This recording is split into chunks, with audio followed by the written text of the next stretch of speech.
الحمد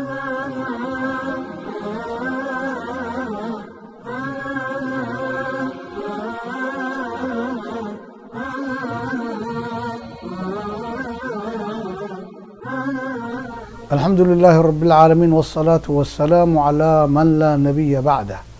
السلام عليكم ورحمة الله وبركاته.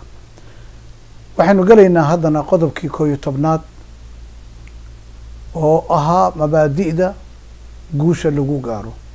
qodobkaasuna wuxuu leeyahay feker la hubo, inuu qofku yeesho feker la hubo. maxaa laga wadaa feker la hubo?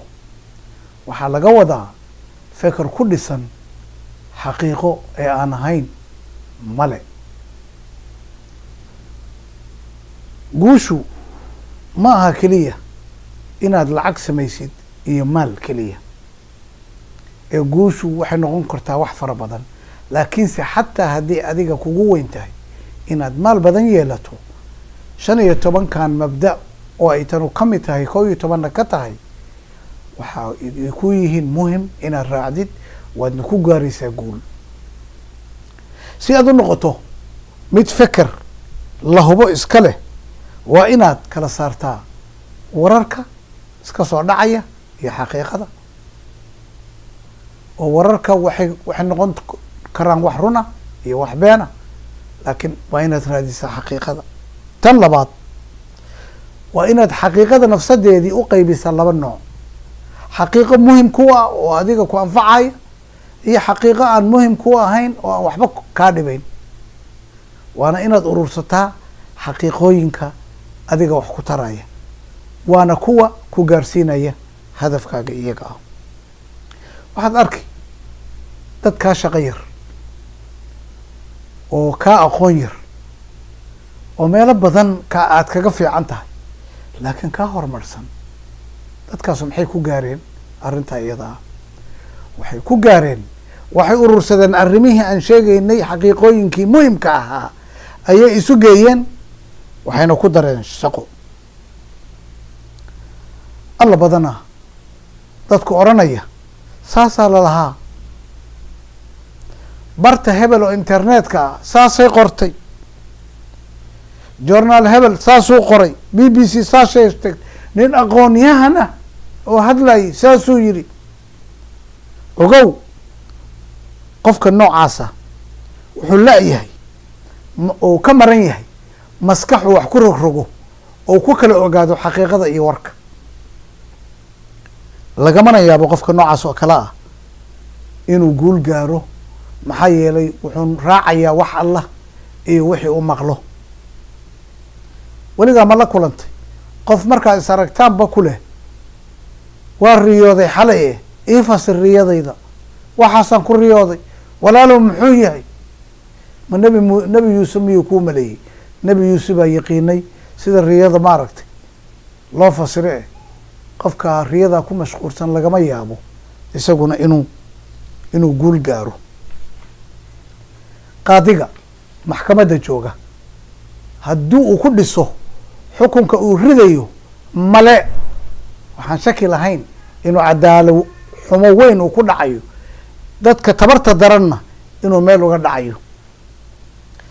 intaa keliya maahee, qofka ku dhisa qaadiga inuu laaluush qaato, ama dad isaga ka sarreeyo madaxa awaamirtooda amar ay siiyeen wax ku xakumo, wuxuu la mid yahay qof aan xaqiiqadii soo taaban.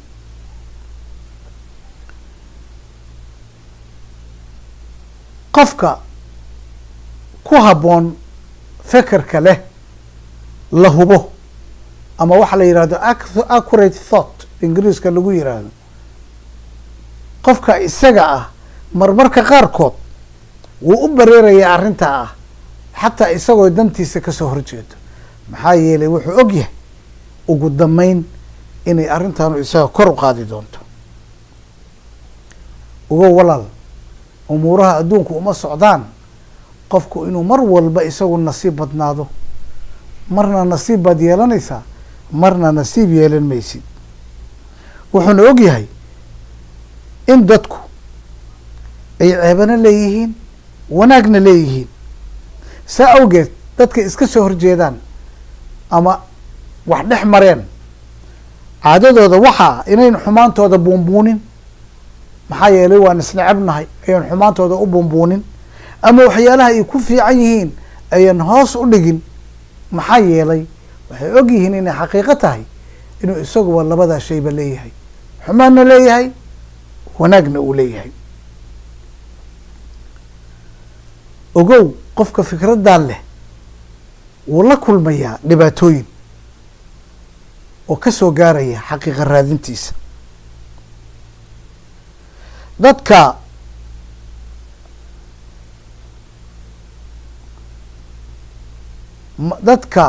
ku fiican fikirka la hubo waxa weeye dad halkudhegooda uu yahay ma jecli walaal inaan ku siro sida aanan u jeclayn inaan nafsadayda siro maxaa yeelay haddaad qof sirtid waxay u dhigantaa inaad nafsadaadi siraysid oo been u sheegaysid dadkan waxay macruuf ku yihiin dadka fikirka la hubo leh inay nafsadooda ku kalsoon yihiin marka waa dad noocaasa ogow daawade inaad fikirkaaga u duwi karto dhinacaad rabtid wax adiga ku dhisaya iyo wax adiga ku duminaya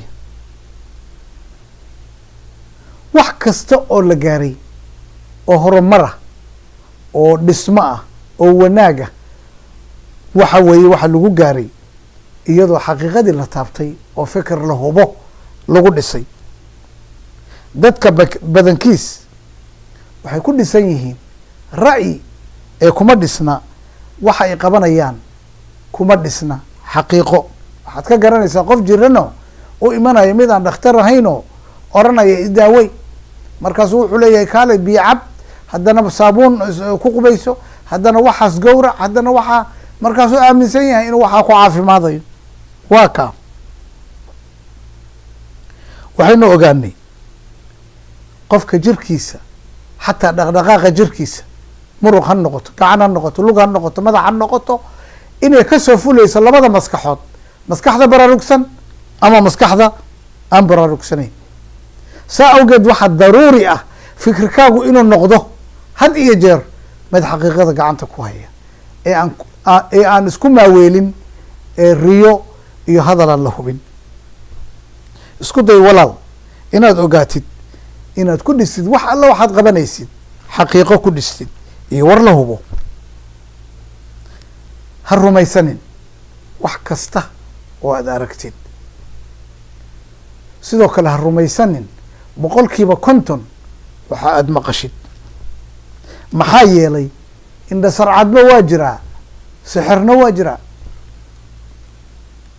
huuhaa iyo waa la yidhi iska daa walaal ee dantaada u mar jid xaqiiqo ku qotoma la saaxiib dad leh fikir la hubo oo ku shaqeeya si aad u noqoto iyagoo kale hana noqon dameeridhaan raacday intaas ayaan warkayga kusoo gabagabaynaya wallahu subxaanahu wa tacaala aclam